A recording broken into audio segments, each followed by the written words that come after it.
watamwona Mungu. Taifa la Mungu katika kusanyiko hili takatifu, tumsifu Yesu Kristo. Sinodi Jimbo Katoliki Moshi. Jubilei kuu 2025. Napenda nitoe pole nyingi sana kwa niaba ya Mhashamu Baba Askofu, kwa mkuu wa shirika pamoja na baraza lake na wanachama wote wa John Bosco na kila mmoja aliyeguswa kwa namna ya pekee, wanafamilia, kwa msiba huu. Poleni sana na Mungu awatie nguvu. Tumekutana hapa, kila mmoja anajua ni kwa sababu hiyo kwamba tunampa buriani. Tunamuaga mpendwa wetu, ndugu yetu tuliyemfahamu, Padri Mathias. Mungu amemuita kwake mbinguni kutoka katika dunia hii. Amemuita na ameondoka. Hajapotea. Na wengine wanaweza kusema tumempoteza padri. Hatujampoteza. Ameondoka. Na ameondoka basi baada ya kumaliza safari yake hapa duniani. Hivi naomba niulize, tulivyo hapa, mtu akifa anakwenda wapi? Mtu akifa anakwenda wapi? Kwa nini swali gumu? Ni gumu. Mtu akifa, au wewe utakapokufa, au mimi nitakapokufa, nitakwenda wapi? Takwenda kwa Mungu. Kweli? Hatuna jibu la pamoja, sio? Hatuna jibu la pamoja, lakini malengo yetu na mategemeo yetu ni nini? Kwamba tuende, kwa nini naogopa kusema kwa nini? Tuende mbinguni kwa Mungu, ndio lengo letu hasa. Si mapadri tunawafundisheni. Mungu alituumba ili tumjue, tumpende, tumtumikie. Ndio lengo. Kwa hiyo mwisho ni mbinguni. Sasa lakini huko kwenda mbinguni si rahisi kivile. Kama Waswahili wa siku hizi wanasema si kivile, si rahisi kivile. Kwa hiyo lazima kuna kazi ya kumtumikia Mwenyezi Mungu ili tumtumikie na baadaye tufike mbinguni. Kwanza tumjue yeye ni nani. Kumjua Mungu. Sasa utapenda mtu ambaye umjui. Kwa hiyo ukimjua ufanye nini? Umpende. Ukishampenda ufanye nini? Umtumikie. Alafu matumaini ya kwenda wapi? Ya kwenda kwake sasa, kwenda kuungana naye. Hilo ndilo lengo letu la maisha yetu hapa duniani. Na ndio lengo la safari. Tuko katika safari ya hija. Unapoenda hija, labda mkiwa kule parokiani au kituo chochote au mahali kama hapa seminari, basi mnajiandaa labda kwenda hija kwenye kituo fulani cha hija. Tunakuwa na mafungo kwanza hapa, tunasali na baadaye tunaanza safari ya kuelekea mahali ambapo ni kituo cha hija. Katika safari hiyo hapa mwanzoni tunajitayarisha. Alafu tunaangalia, hatuwezi kama ni mbali. Wengine wanaenda hija, wengine wanaenda mpaka kule Rwanda. Wengine wanaenda Dar es Salaam, wengine Nairobi kule. Sasa wengine wanaenda Roma. Kwa hiyo kuna safari ya kutoka hapa. Kwa hiyo kuna maandalizi mazuri tu, si ndio jamani? Kuna maandalizi. Na basi nauli ya kwenda, kama ni ndege tunajiandaa, basi tunafanya yale mafungo, tunafanya sala, alafu tunaanza safari. Na safari inaishia pale kwenye kile kituo, na pale tunapata baraka. Tunapata baraka ya kumalizia hija yetu. Kwa hiyo kuna safari hapo na inashughulikiwa. Lazima tuishughulikie. Na tunaishughulikia tunapotembea au tunapopanda vile vyombo vya usafiri, tuna matumaini ya kufika pale lengo letu. Ndio sababu tunaambiwa Jubilei Kuu 2025 tunasema mahujaji, sisi tu mahujaji tunao safiri. Kwa hiyo safari yetu lazima tuigharamie kama vile tunavyogharamia safari ya kutoka kituo kimoja kwenda kituo kingine. Tuigharamie ile safari. Safari ya maisha ni ya kugharamia. Hatusemi tu kwamba na mwisho tuende kwake mbinguni bila kumtumikia Mwenyezi Mungu. Ndio kazi kubwa kabisa. Kwa hiyo kila mmoja ajue hapo, ili kwenda mbinguni ni kumtumikia Mwenyezi Mungu. Na kumtumikia Mwenyezi Mungu, basi tunayo mambo mengi kabisa ambayo anatufafanulia. Lakini tuangalie kwamba kifo kinatutoa katika maisha ya hapa duniani. Ndio utaratibu ulivyo. Kifo kinatutoa kwenye utaratibu wa maisha hapa duniani. Na unatupeleka mahali pale ambapo tunatarajia, na pale ambapo tumepafanyia kazi. Kwa hiyo Paulo katika somo la kwanza anatupa matumaini. Anatufafanulia kwa njia ya Wathesalonike ambao hawakuwa wameelewa maana ya ujio wa pili wa Bwana wetu Yesu Kristo. Tumesikia akisema atakapokuja mara ya pili. Anawahakikishia kwamba, au anatuhakikishia sisi kwamba wafu hawatapata hasara wakati Kristo atakapoonekana katika utukufu. Maana hakutakuwa tena na wasiwasi. Watu hawatakufa tena, wanakuwa wazima sasa Yesu anapokuja kufufuka. Kwa hiyo wasiogope, hakuna hasara ya kufa kwao. Ndio sababu amesema atakapokuja katika ule utukufu wake, atawafufua kwanza wale waliokwisha tangulia. Kwa waliotangulia watafufuliwa, na alafu watatuchanganya na sisi wale ambao wako hai. Na hivyo basi watampokea Bwana, na hivyo wataenda kuishi pamoja naye. Huo ni matumaini makubwa kabisa ambayo Paulo anatupa siku ya leo tunapomwaga ndugu yetu Padre Mathias. Amekuja katika hali hiyo, lakini haendi bure. Ameondoka akimtumainia Mwenyezi Mungu. Yeye ameondoka na tunamzika leo kama padri. Hilo ni la maana kweli. Kitu alichokitamani kule mwanzoni kwamba awe padri, na kweli akawa padri. Na baada ya kuwa padri ameishi upadri wake, na kama amekutana na changamoto yoyote ile iliyokuwa ngumu kwake, basi leo tunamuombea katika ibada hii ya misa, na Mwenyezi Mungu ampokee katika ufalme wake.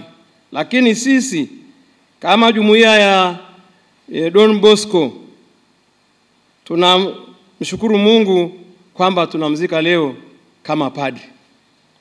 Amekuwa padri na amekufa kama padri, na tunamzika kama padri. Hilo ni la maana kabisa. Basi ndugu zangu, hakuna mtu ambaye anajua muda wa ujio wake, ujio wa pili wa Kristo. Hakuna mtu. Ila kila mmoja wetu anapaswa basi kuishi kadiri ya mafundisho ya Bwana wetu Yesu Kristo. katika Injili tumesikia hizo heri. Hotuba ya Yesu mlimani inaonyesha ni mustasari wa mafundisho ya Yesu. Yesu amekuja ametufundisha mambo mengi, lakini lengo la Yesu anatufundisha nini zaidi? Yesu anatufundisha nini? Anatufundisha, yule mmoja alimuuliza, nifanye nini nipate kuurithi ufalme wa Mungu? Alimjibuje?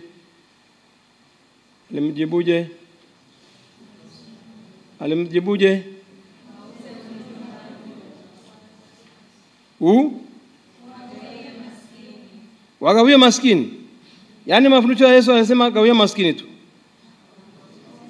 Alimwambia yule kijana au yule mtu aliyemuuliza nifanye nini basi niweze kwenda mbinguni? Ni nini? Sasa lakini mafundisho ya Yesu anafundisha juu ya upendo. Umpende Bwana Mungu wako. Alipoulizwa sasa, ni amri ipi iliyo kuu kuliko zote? Umpende Bwana katika mambo mangapi? 4. Kwa moyo wako wote, kwa roho yako yote, kwa akili yako yote, na kwa nguvu zako zote. Na ya pili, mpende. Ukitaka kwenda mbinguni ni hapo. Huyu kijana alipomuuliza ni amri ipi iliyo kubwa, alifikiri angemwambia labda ile ya kwanza kwa sababu imeanza, au nyingine yote iko hapo. Lakini Yesu hakujibu hivyo. Mpende Bwana Mungu wako katika mambo 4 ambayo yanakuhusu wewe kama nafsi yako, kwa moyo wako wote, kwa roho yako yote, kwa akili yako yote, na kwa nguvu zako zote. Na ya pili, mpende jirani yako kama nafsi yako. Sasa hapo kama kumtumikia Mungu sasa, umjue, umpende na kumtumikia. Sasa kumtumikia hapo kwenye hizo amri. Sasa tunafungwa kweli kweli. Na amri za Mungu ni kama katiba yetu sasa, kama si wa Kristo kuishi. Na ndio Yesu anafundishia hapo. Hakutoka hapo Mungu na jirani. Sasa tukiangalia hapa kwenye hizi amri za Mungu, hapo sasa kila mmoja ajue sasa, ukitaka kujua kwamba utakwenda, akija mtu sasa hivi, akija Yesu sasa hivi akikwambia nachukua roho yako, au nachukua roho yako sasa hivi, tuseme sasa hivi hapa ulivyo sasa hivi, akasema naichukua roho yako, je, utakutana naye? Lazima ujiulize sasa. Huyu baba ameshaondoka, ameenda zake. Katika matumaini tunatarajia siku moja tutakutana naye. Lakini hakuna sababu ya kumsema tena. Hamna tena sababu kusema sui ni sisi tujiseme. Sasa tujiseme kwa kadiri ya maisha yetu. Sasa kaa hapo kwenye amri za Mungu sasa. Anza moja. Ikija hii ya kwanza hapa je? Ikija hii ya pili je? Hii ya tatu hapa kwangu mimi ya 4, ya 5, ya 6, ya 7, ya 8, ya 9, ya 10. Kifunga macho yako, kikaa mahali, uone jinsi utakavyohukumiwa. Ulishawahi kufanya mkutano na nafsi yako? Mara nyingi hatusubutu. Ukae mahali pako kimya, utafakari mahusiano yako na Mungu, mahusiano yako na jirani, alafu upite kwenye hizo amri sasa. Kama utabaki hapo na 2, ni Mungu anajua. Kama unabaki hapo na 2 unasema hizi nafuu.